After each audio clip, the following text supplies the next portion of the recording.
Hello दोस्तों, आज आप लोग को मैट्रिक में दो चार गो ऐसा सूत्र है जो बच्चे को याद करने में बड़ा दिक्कत होता है, जो कि एकदम इजी तरीका से उस सूत्र को लिखा जा सकता है। जैसे आप देखिए, नियामक ज्यामिति में एक सूत्र है त्रिभुज का क्षेत्रफल के 1/2 into x1 into y2 minus y3 plus x2 y3 minus y1 और x3 y1 माइनस y2।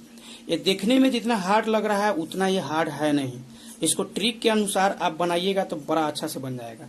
सब इसका ट्रिक क्या है? इसका ट्रिक है 1 2 3, माने कि यहाँ देखिए 1 2 3, 1 के बाद क्या आएगा? 2 आएगा, 2 के बाद क्या आएगा? 3 आएगा, 3 के बाद फिर 1 आएगा, 1 के बाद फिर 2, 2 के बाद फिर 3, 3 के बाद फिर 1। इसी नियम अगर इसको जो बच्चा याद कर लिया वो त्रिभुज का क्षेत्रफल का सूत्र अभी ही लिख देगा।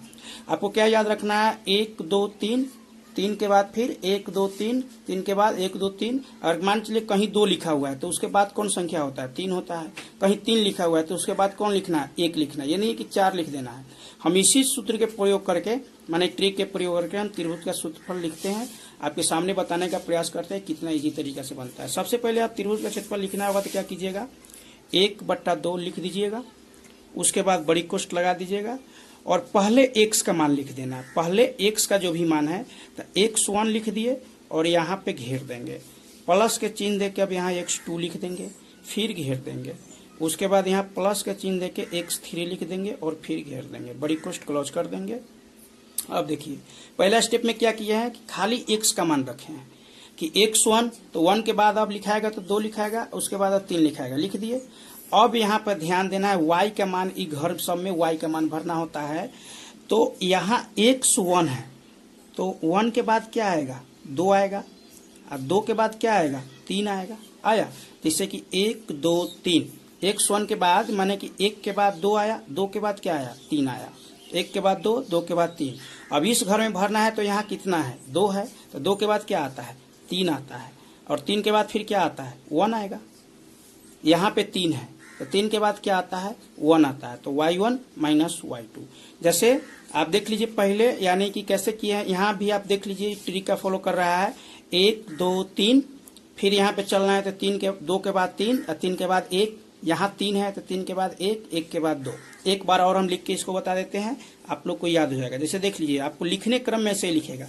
पहले x का मान रख दीजिएगा, x1 प्लस x2, उसके बाद प्लस x3, ये लिख के ना घेर के ऐसे कर दीजिएगा। उस करना क्या है इसमें, अब आपको y का मान भरना है। तो देखिए यहाँ पे x1 है तो 1 के बाद क्या होता है? 2 होता है, यानी कि y2, और y2 के बाद y3। अब यहाँ x2 है तो 2 के बाद क्या होता है? 3, तो y3, और 3 के बाद क्या आता है? 1, तो y1। बिचला घर में खाली y का ही मान रखा जाएगा, और यहाँ x3 है, इसका अर्थ क्या है? y1 होगा, और यहाँ y2 होगा।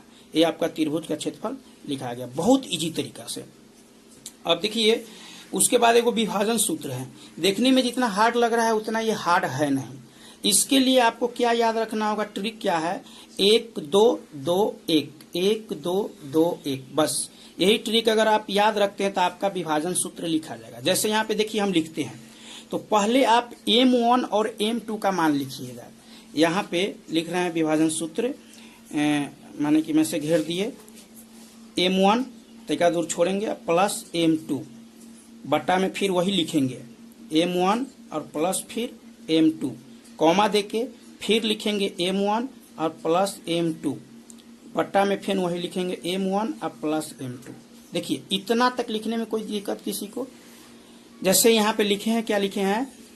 m1 और m2 आपको लिखना है तो m1 प्लस m2, फिर नीचे भी वही लिख देंगे m1 प्लस m2, फिर उसके बाद m1 प्लस m2 और m1 प्लस m2। इतना जगह लिख दिए, कोई दिक्कत नहीं है।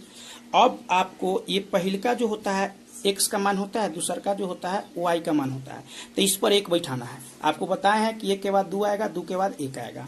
तो m1 है, इसका अर्थ क्या हुआ? यहाँ x2 होगा, और यहाँ m2 है, इसका अर्थ क्या हुआ? x1 होगा।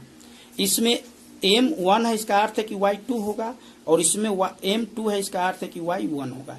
ये भी सूत्र आपको इजी तरीका से लिखा गया। एक बार और देख लीजिए, हम लिख रहे हैं, फिर से इस सूत्र को लिख रहे हैं। तो विभाजन सूत्र जब लिखना है तो क्या करिएगा कि m1 प्लस m2, पहले इसी को लिखना है, ma के लिखना है, फिर नीचे m1 प्लस m2, कॉमा, फिर यहाँ पे m1 प्लस m2 बट्टे m1 प्लस m2 लिख दिए। उसके बाद अब पहले का x का होता है, दूसरा का y का होता है, बैठा दीजिए। ट्रिक क्या था, एक के बाद 2 आएगा, 2 के बाद 1 आएगा, 1 के बाद 2, 2 के बाद फिर 1 आएगा। मैंने m1 है, इसका अर्थ क्या है, x2 होगा, यहाँ m2 है तो x1 होगा, और यहाँ m1 है y2 होगा, और यहाँ m2 है तो y1 होगा। ये दो सूत्र उम्मीद करेंगे कि आपको एकदम क्लियर हो गया होगा। एक और सूत्र है यहाँ पे, जो जब समीकरण हल करते हैं उसमें ब्रज गुणज का जो सूत्र होता है वो बड़ा माने कि बच्चा को कंफ्यूजन होता है। ये सूत्र नहीं जो बच्चा को जल्दी याद होता है, लेकिन आज के बाद ये सूत्र याद करने में किसी को कोई दिक्कत नहीं होगा। जैसे इसके लिए ट्रिक आपका क्या है, 1 2 फिर 2 के बाद 2 1 1 2 माने कि 1 2 2 1 माने 1 2 2 1 2 1 माने 1 फिर माने कि 1 2 2 1 1 2 2 1 बस ये याद रखिएगा, 1 2 2 1 1 2 2 1। ये अगर ट्रिक याद रखते हैं, इतना खाली रखते हैं तो आप इस सूत्र को लिख लीजिएगा। और इसमें कुछ कॉमन बात है, क्या आपको समझना है उसके बारे में देख लीजिए। इसमें आप क्या कीजिएगा, पहले का जैसे कि आपको होता है ना कि पहले का x होता है तो x का पहले आपको क्या रखना है, BC रखना है। यानी कि रुकिए एक सेकंड बताते हैं, BC, ठीक है, एक सेकंड बता रहे हैं आपको। देखिए आपको BC और उसके बाद क्या रखना है, CA और उसके बाद AB, ये याद कर लीजिए आप।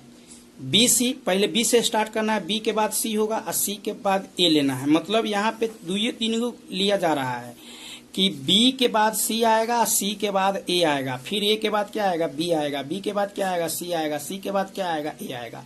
मतलब इसका ट्रिक ABC, बस यही 3 गो ही है, ABC 3 गो अगर आप रट लेते हैं तो ये पूरा सूत्र आप डाल लीजिएगा। तो एगो ABC इंग्लिश में भी ABC, जैसे कि A के बाद B और B के बाद C, A के बाद B और B के बाद C, और अंक में क्या रखना है, 1 2 2 1 1 2 2 1, ये रखना है।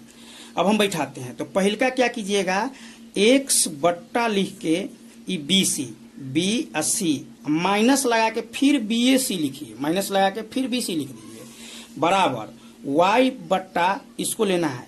तब B यहाँ क्या है, अंत क्या हुआ है, C हुआ है, तो इसका अर्थ है कि फिर CA से स्टार्ट होगा, तो CA और फिर माइनस करके CA कर देना है। अब बराबर 1 बट्टा ये है AB माइनस AB हो गया। अब आपको बताए थे कि यहाँ पे मान डालना है 1 2 2 1, तो ई हो जाएगा 1, ई हो जाएगा 2, ई हो जाएगा 2, ई हो जाएगा 1। देखिए 1 2 2 1, फिर 1 2 2 1, फिर 1 2 2 1 हो गया। ब्रज गुणज का विधि का सूत्र ही हो गया। एक मान कैसे निकलता है, इससे एक बार इसको टैली करते हैं, फिर एक बार इससे इसको टैली करते हैं। तो x के मान निकालना है तो इसके बट्टे इसके बराबर इतना, फिर y के मान निकालना है तो इसके बराबर इतना करते हैं। एक बार और इस सूत्र को हम लिख देते हैं। सूत्र आपको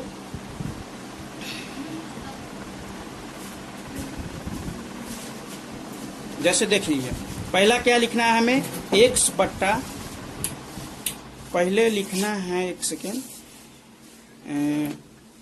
x बट्टा BC और फिर माइनस करके क्या लिखना है, BC बराबर y बट्टा क्या लिखना है, C है, तो C से फिर स्टार्ट होगा, CA माइनस CA बराबर 1 बट्टा AB। देखिए यहाँ जो लास्ट हुआ है यहाँ शुरुआत होगा, यही याद रखिएगा, और माइनस फिर A और B, 1 2 2 1 1 2 2 1 1 2 2 1। ब्रज गुणज का ये सूत्र हो गया। तो ये 3 गो सूत्र जो माने की किताब में हार्ड था, इसको हम आप लोग को सरल भाषा में समझाए हैं। और भी क्वेश्चन कुछ हार्ड है, जो सूत्र है जो बच्चा को याद नहीं होता है, तो हर दिन आपको वीडियो मिलेगा। अगर ये सूत्र अच्छा लगा होगा, याद अगर आपको हो गया होगा, तब चैनल को सब्सक्राइब कर दीजिएगा, और अच्छा लगेगा तो दूसरे को भी भेजिएगा।